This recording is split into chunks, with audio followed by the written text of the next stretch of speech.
Hey YouTube, Warbles on a lot here with New Scientist magazine from the 22nd of November 2014. We're on page 30. There's an article by Petros Sekaris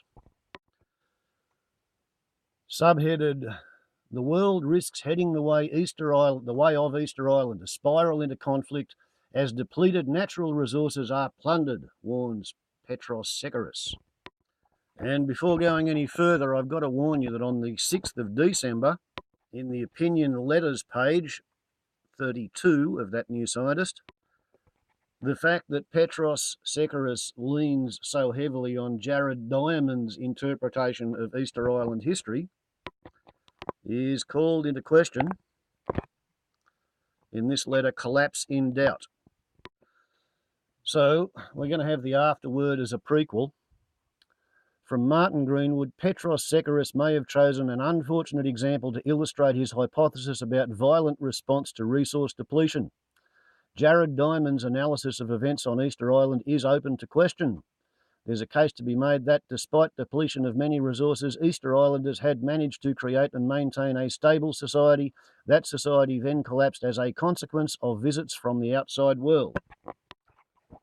Not only did the islanders discover they were not alone in the world, they suffered from introduced diseases. The final indignity was the forceful expropriation of their land and the introduction of sheep. Scots might sympathise. Watch Earth society collapse when an alien civilization arrives with previously unknown diseases and hordes of creatures to consume our limited resources. Well, if we have time at the finish of the reading, we'll have a little bit of a look at my first edition English translation of Aku Aku by Thor Heyerdahl, wherein I expect to be able to demonstrate that Jared Diamond got a lot of shit wrong. But apart from his Easter Island faux pas, it's a pretty good article. So here we go. There's a growing feeling that resources vital to sustain human life, such as fresh water, land, and fossil fuels, are being used too fast to ensure our long-term presence on the planet. It seems obvious that nations should cooperate on this problem, and yet successful cross-border solutions and agreements are hard to find. Why don't we act for the common good more often? Look around the world and you can see instances of water-related interstate tension and conflicts in many regions, including the Middle East, Jordan River Basin, Tigris-Euphrates Basin, close bracket, Asia, Indus River, close bracket, and Africa, the Nile. Fish wars have erupted sporadically, such as Europe's cod wars, and while these have been more contained, they could resurge amid decreasing stocks. In the same way, the shared resource of global climate continues to be threatened by the relentless burning of fossil fuels. Our degradation of the environment is ominous, and much evidence points to a clear link between the scarcity of vital resources and conflict. One wonders then why world leaders failed to reach a substantive agreement on climate change at the Copenhagen summit in 2009, or why fishing and hunting quotas for endangered species are so hard to implement, or why the use and pollution of river basins is not better regulated. Explanations such as poor forecasting of resources, the short-term mindset of politicians, or simply the refusal to recognise the problem are usually given. However, what if these are not the real reason and something more fundamental is at work? Game theory, an established way of modelling decisions involving conflict and cooperation, offers a way to seek answers. Traditionally, cross-border armed conflict over shared resources is sidelined in a game theory simulation on the grounds that it is deemed more costly to a nation-state than cooperation. For example, imagine a depletable natural resource such as a water basin jointly owned by two countries. Both drain it for drinking, sanitation, irrigation, and so on. Draining too quickly will result in it drying out. Most game theory work says that working for the common good is the optimum choice for both nations, but this does not square with conflicts we see or the widely held view that more are inevitable. To address this, I designed a simulation that allowed the use of violence to control resources. The Rand Journal of Economics, Volume 45, page 521, close bracket. In a world where force is a very real option, and history suggests it is used or threatened more often than we might hope, this seemed reasonable. The outcome offers an explanation for the gap between theory and reality. Having constructed a game theoretical model, I found that when conflict is allowed, It always occurred, but only when resources become heavily depleted. And crucially, the very expectation of impending conflict led to non-cooperation in the short term and sped up depletion of the common resource. I would argue that this resource grabbing tallies with what we see in much of the world, be it disputes over fossil fuels, fresh water, land, or marine resources.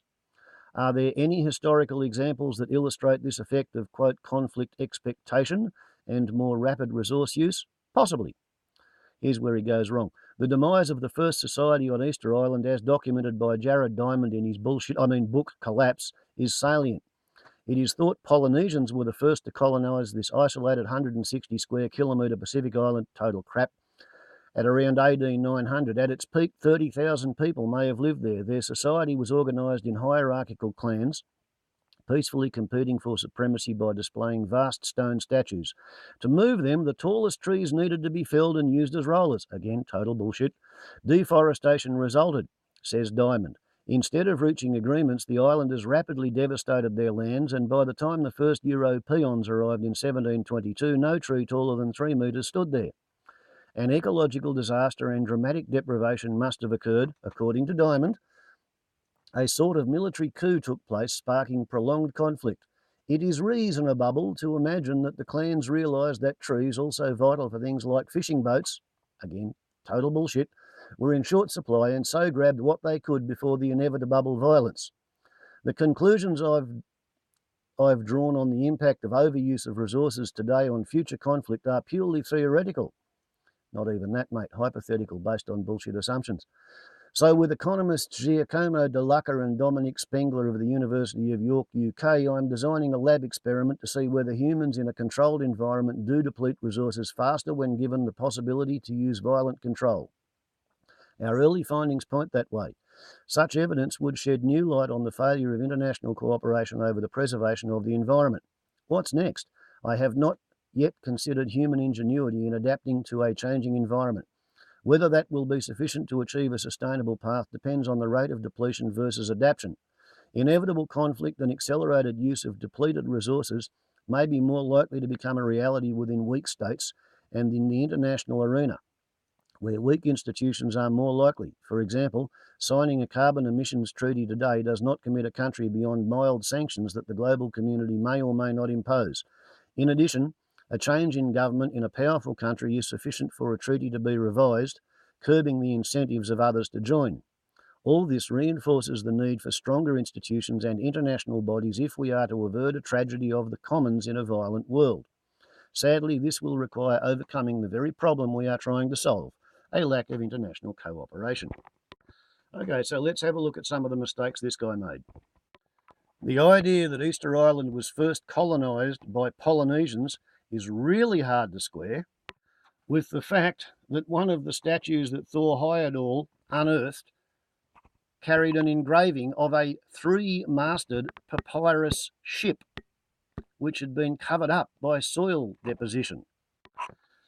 The next link to the papyrus 3-masted ship is in the Crater Lake on Rano Cao, wherein Heyerdahl's team found giant freshwater papyrus growing on Easter Island, which is genetically identical to that growing in Lake Titicaca in the South American mountains.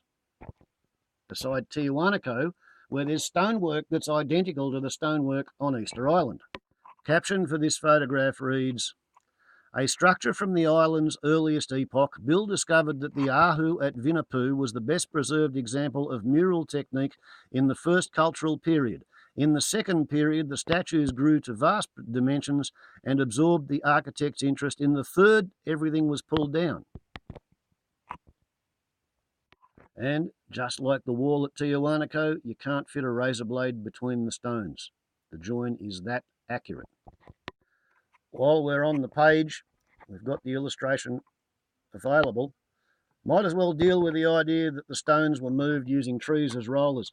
Can you see how the bottom corners have been eroded away? The descendants of the long ears, the original people or the original settlers on Easter Island, they showed Thor Heyerdahl how to raise the statues, and they didn't use very many trees to do it. They used wooden poles as levers, and then they chocked the statue with rocks in order to raise it. But once again, we can see the abraded bottom corners of the statue. And it's a really funny thing, but in the 1990s, when this young fella grew up, Thor Heyerdahl Jr., and went back to Easter Island, whereas it was this man, the mayor, who showed Thor Heyerdahl how to raise the statues, it was this man, the mayor's red-haired son, who showed Thor Heyerdahl's son that his father had played a bit of a joke and that this was not actually the way statues were moved.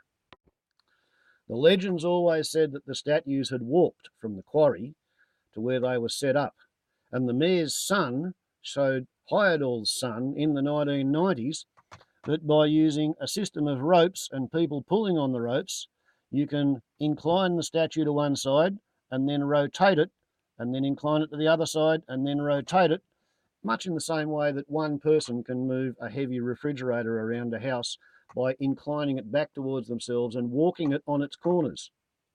And that's how the statues got up and walked. And that's why the further the statue is from the quarry, the more abraded and eroded are the bottom corners, because it had further to walk. Getting back to the idea of the giant papyrus growing in the crater at Rano Keo, whereas the mayor knew how to carve statues, how to erect statues, and he kept the knowledge of how to move the statues for his son, the mayor's cousin and his family, they knew traditionally, culturally, all about how to make giant papyrus into fishing boats and one-man surfboards. So I remain convinced by Heyerdahl's proposition that Easter Island was first settled from South America by people who, as the Easter Islanders said, came on papyrus rafts. And apparently one of the reasons that the mayor of Easter Island was so forthcoming for Thor Heyerdahl was because the coincidence of Thor Heyerdahl establishing his first permanent anchorage at Anakina, where Hotu Matutu, the first great king, the first settler from South America, arrived at Easter Island. And as for where did the trees go? Well, the mayor of Easter Island told Thor Heyerdahl the story of how after centuries of colonisers from South America amusing themselves by erecting statues to establish their power and prestige on the island, finally and eventually the pale-skinned redheads who'd come from the east with the prevailing winds on their papyrus rafts were joined by Polynesians who battled their way from island to island, and finally they showed up at Easter Island. They were called the Short Ears. And whereas the Polynesians live in square houses and cook in round ovens, the Easter Islanders lived in round houses and cooked in square ovens. And the Easter Islanders basically suggested to the Short Ears that they were going to have to work for a living on Easter Island. They were going to have to clear the land of stones up here, and they were going to have to commence agriculture. And the Short Ears revolted, and the Long Ears retreated to the peninsula, and they dug a ditch, and all the trees on the island were put into the ditch. The idea was that if ever the Short Ears tried to attack the Long Ears, they could have a little bit of a defence by fire. However, it went wrong, and the Long Ears wound up cooking in their ditch, and only one Long Ear survived. And the mayor of Easter Island, when Thor Heyerdahl arrived in 1954, was the 11th generation straight-line male descendant of the last surviving Long Ear who made it through the flames. There you go.